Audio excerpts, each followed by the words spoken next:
సింహము వారికి కనుక చూసుకున్నట్లయితే మీకు మీ యొక్క రాస్యాధిపతి రాశిలోనే ఉన్నాడు.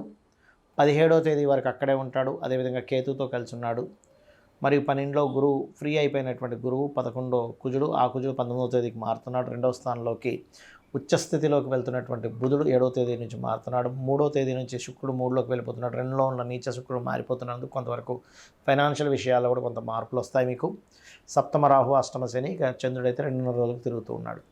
మరి ఈ యొక్క గ్రహస్థితిని అనుసరించి మీకు ఎలా ఉండబోతుంది, ఏ దేవత ఆరాధన చేయాలి, ఎటువంటి విషయాల పట్ల మీరు జాగ్రత్త వహించాలి అనేటువంటి అంశాలు చెప్తుంది నేనైనప్పటికీ చెప్పిస్తుంది సాక్షాత్ లలితా అమ్మవారిగా భావిస్తూ ఆ లలితాంబిక అమ్మవారి యొక్క అనుగ్రహం మీకు పరిపూర్ణంగా కలగాలని మనస్ఫూర్తిగా కోరుకుంటూ, ఇక్కడ గమనించినట్లయితే ఈ యొక్క సింహం వారికి ఎప్పటి నుంచో ఒక పేరు తెచ్చుకోవాలి, ఒక పేరు ప్రఖ్యాతులు తెచ్చుకోవాలనుకునేటువంటి విషయాలకి, ఆధ్యాత్మికంగా అద్భుతంగా ముందుకు వెళ్ళాలనుకునేటువంటి వారికి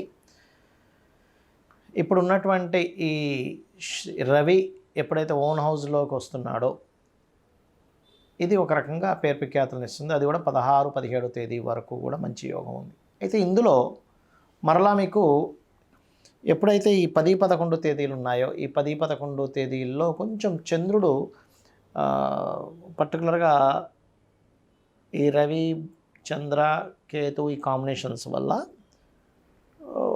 కొంచెం ఏంటంటే ఏదైనా ఒక నిర్ణయం తీసుకునేటప్పుడు కొంత మానసికంగా ఒక రకమైన సంఘర్షణకు గురవడం జరుగుతుంది మీకు.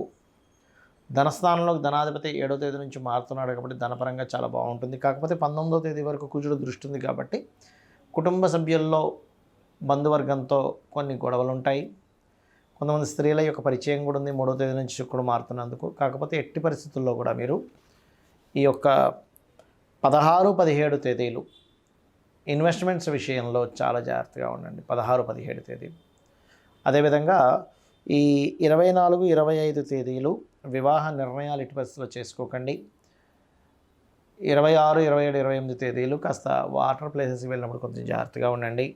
ఓవరాల్గా చూసుకుంటే ఇప్పుడు మీకు శుక్రుడు దశమాధిపతి ఓన్ హౌస్లోకి ఉన్నాడు కాబట్టి, కాకపోతే 3వ భావం అవుతుంది కాబట్టి ఉద్యోగం మారడం ద్వారా కూడా మీకు కొన్ని ఇంప్రూవ్మెంట్స్ పెరుగుతాయి. ఇన్వెస్ట్మెంట్స్కి 12వ స్థానంలో ఉండే గురువు మంచివాడే, అందులో ఎటువంటి సందేహం లేదు. సో ఇన్వెస్ట్మెంట్ చేసుకునే మంచి సమయం నడుస్తుంది. మీరు నిత్యము కాలభైరవుడి యొక్క అష్టకము లేనట్లయితే దక్షిణామూర్తి యొక్క ఆరాధన చేయండి, అనే విధాలు బాగుంటుంది. కొంతమందికి లైఫ్ చాలా అద్భుతంగా వెళ్తూ సడన్గా డౌన్ఫాల్ అవుతూ ఉంటుంది. దానికి ఏమిటి అసలు కారణాలు, అసలు ఏం చెక్ చేసుకోవాలి మీరు అనేది మీకు చెప్తాను. దానికి ముందు మనకు తెలుస్తుందా డౌన్ఫాల్ అవుతుంది అంటే ఖచ్చితంగా తెలుస్తుంది. అది స్వప్న రూపంలో తెలుస్తుంది కొన్నిసార్లు మనం ఆ పని కోసం బయలుదేరేటప్పుడు నిమిత్త రూపంలో తెలుస్తూ ఉంటుంది. నిమిత్తం అంటే మనకి ఎదురయ్యేటువంటి సంఘటనలు వెళ్ళేటప్పుడు తెలుస్తూ ఉంటుంది. అయితే అసలు ఏం చెక్ చేసుకోవాలి, మంచి వ్యాపారం నడుస్తుంది, చక్కగా షాప్ పెట్టుకున్నాము, రోజుకు 20-30 వేలు అమ్ముతున్నాము, లేదా 1 లక్ష రూపాయలు అమ్ముతున్నాము, సడన్గా 5,000కి పడిపోయింది, ఏమైందో అర్థం కాదు. ఇది ఏం జరుగుతాయనేటువంటి విషయాలు ఇప్పుడు నేను మీకు చెప్తాను. ఇక్కడ ఏంటంటే ఒకటి, మీకు ఏదైనా షాప్ ఉంది, మీకు ఎవరైనా మీ అపోనెంట్స్ లేకపోతే మీ శత్రువులు ఎవరైనా సరే కొన్నిసార్లు ఏం చేస్తారంటే మంత్రించినట్టు నిమ్మకాయలు పడేయడం ఇలాంటివి చేస్తూ ఉంటారు. అప్పుడు ఏం చేయాలి, చక్కగా రోజు ఆ షాప్లో లలితా సహస్రనామాలు ప్లే చేయండి, రోజు ధూపం వేయండి, ఆ దోషం పోతుంది. ఒకటి. రెండవది, షాప్ ఏం లేదండి, మేము మామూలుగా మేము ఇంట్లో నుంచి అన్నీ నడుస్తూ ఉంటాయి కానీ సడన్గా ఎందుకు మాకు మార్పు వచ్చింది అన్నప్పుడు ఒకటి మీ దశ చెక్ చేసుకోండి. మీ మహాదశ, అంతర్దశలు, మీ జన్మజాతకంలో మహాదశ మారింది, కంప్లీట్గా డ్రాస్టిక్ చేంజ్ చేస్తుంది, లేదా అంతర్దశలు మారాయి, ఆ పర్టికులర్గా సంవత్సరమా 2 సంవత్సరాలు 3 సంవత్సరాల ఆ మార్పు వస్తుంది. అప్పుడు ఏం చేయాలి, ఆ దశానాథుడు లేదా అంతర్దశానాథుడు ఏ గ్రహంతో అయితే జాయిన్ అయి ఉన్నాడో, అది ఏ పోర్ట్ఫోలియో కలిగి ఉందో, ఎందుకు ఆ మార్పు వచ్చిందో తెలుసుకొని దానికి సంబంధించిన దానము, దాని అధిష్టాన దేవత సంబంధించినటువంటి దేవత ఆరాధన చేయడం, ఇంట్లో లేనట్లయితే ఆలయానికి వెళ్ళడం చేయాలి. మూడవది ఏంటంటే కొన్నిసార్లు అంత బాగుంది, బాగా సంపాదించామని చెప్పి ఏం చేస్తారు, ఉన్న ఇంట్లో నుంచి ఒక చిన్న ఇల్లు ఉందనుకోండి, ఒక సింగిల్ బెడ్రూమ్లో ఉండేవారు అప్పటి వరకు, రెండు డబుల్ బెడ్రూమ్, పాత ఏదో నార్మల్గా ఉండే ఇంట్లో ఉండేవారు. చక్కగా బిజినెస్ బాగా సాగింది, మంచి వ్యాపారం బాగా సాగింది కాబట్టి కొన్ని కోట్లు సంపాదించారు కాబట్టి చక్కటి ఇల్లు ఉండాలి సొసైటీలో, మరి డబ్బులు దేనికి సంపాదిస్తామనే భావనతో మంచి ఇల్లు కొనుక్కుంటారు. ఇక్కడే మార్పు వస్తుంది. ఎలా అంటే ఇల్లు కొనుక్కోవడం మంచిదే కానీ ఆ ఇంట్లో వాస్తు దోషం ఉందనుకోండి, ఇంతకాలం చక్కగా కొన్ని లక్షలు సంపాదించే వ్యక్తి కూడా ఒక్కసారి వేలకు పడిపోద్ది. ఎందుకు అంటే ఆ ఇంటికి సంబంధించి చూడడానికి బాగానే ఉంటుంది, ఏమంటే వెలుతురు బాగుంది, గాలి వెలుతురు చాలా చక్కగా ఉన్నాయంటూ ఉంటారు. కానీ ఇక్కడ మీరు అర్థం చేసుకోవాల్సింది, ఇల్లు ఎప్పుడైనా మనం కొనేటప్పుడు కట్టుకునేటప్పుడైనా ఫేసింగ్ మీ పేరులో ఉండే మొదటక్షరానికి ఆ ఇంటికి ఉండేటువంటి సింహద్వారం ఏదైతే ఉంటుందో ఆ సింహద్వారం యొక్క వర్గు సెట్ అయిందా లేదా ప్రధానంగా చూసుకోవాలి. ఈ వర్గు అనేటువంటిది కారు కూడా సెట్ అవుతుంది. అంటే మీ కారు ఏ బ్రాండ్ కారు తీసుకున్నారు, కొంతమంది చూడండి వాహనం మారినప్పుడు కూడా వాళ్ళకి లైఫ్ చేంజ్ అవుతూ ఉంటుంది. కాబట్టి కారు మారుస్తున్నారు, ఇల్లు మారుస్తున్నారు, ప్రధానంగా చూసుకోవాలి. సరే, మీకు సరిపోయినటువంటిదే తీసుకున్నారు అంటే ఉదాహరణకి కా నుంచి అమ్మహ అనుకోండి, తూర్పు దక్షిణం ఉత్తరం పనిచేస్తుంది, వాయువ్యం పనిచేస్తుంది, పడమర పనిచేయదు, ఈశాన్యం పనిచేయదు, కక గగ అక్షరాలు ఉన్నాయి. అప్పుడు ఆ అక్షరాలతో మీ పేరు అంటే కాంతారావో లేకపోతే గంగాధరో లేకపోతే గగనానో లేకపోతే గంగానో పేరు ఉంటాయి.